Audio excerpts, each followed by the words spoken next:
There is a story that has traveled through centuries, whispered backstage in darkened theaters, feared even by the bravest of actors. It is the tale of a curse said to cling to one of Shakespeare's most celebrated yet darkest works, Macbeth. To some, it is mere superstition, nothing more than the fanciful fears of actors. To others, it is a chilling reminder that words are never harmless, that they can summon shadows and unleash misfortune on those who dare to speak them aloud. The legend begins with the very first performance in the early 1600s. Shakespeare, it is said, angered real witches by using authentic incantations within the text. Their fury brought disaster upon the play. According to the story, the actor originally cast as Lady Macbeth collapsed and died suddenly before opening night, forcing Shakespeare himself to take the role. From that moment on, Macbeth was marked, its reputation darkened by death, accidents, and uncanny coincidences. Superstition grew strong around it. Actors and directors soon refused to speak the title inside a theatre. To utter Macbeth was to invite disaster. Instead, they called it the Scottish play, a name still used today in hushed tones. And if someone carelessly broke this taboo, they were required to perform a bizarre ritual to undo the curse, stepping outside, turning 3 times, spitting over their shoulder, and reciting a protective line from another of Shakespeare's plays.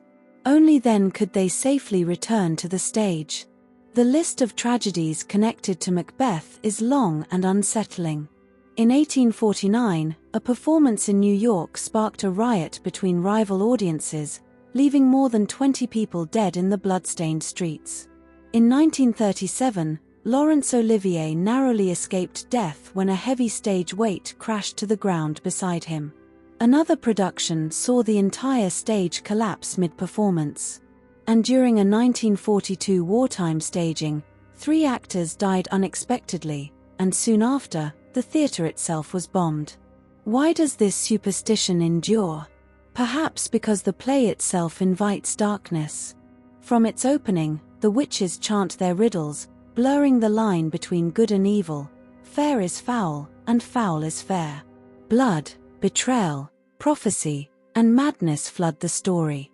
Lady Macbeth's descent into guilt-driven insanity, washing invisible blood from her hands, echoes like a warning. The atmosphere of doom seems too powerful, too real, as though the play itself carries a shadow that lingers beyond the stage. Some claim the incantations are not mere poetry but fragments of real spells, dangerous words disguised as art. Others believe the constant violence and bloodshed within the story attract misfortune, as though tragedy written on the page invites tragedy into the world. And yet, perhaps the curse survives for another reason. Human beings are drawn to stories of the uncanny. Every stumble, every fire, every unexpected death connected to Macbeth is woven back into the legend, strengthening its hold on the imagination. It has become the theatre's most enduring ghost story, passed from one generation of actors to the next. So, is the curse of Macbeth real? Or is it simply a superstition kept alive by tradition and fear? The truth may never be known. But one thing is certain, no other play in history has inspired such dread, nor carried such a shadow across centuries. And perhaps that is the true curse. Once you have heard the story, you can never look at Macbeth the same way again.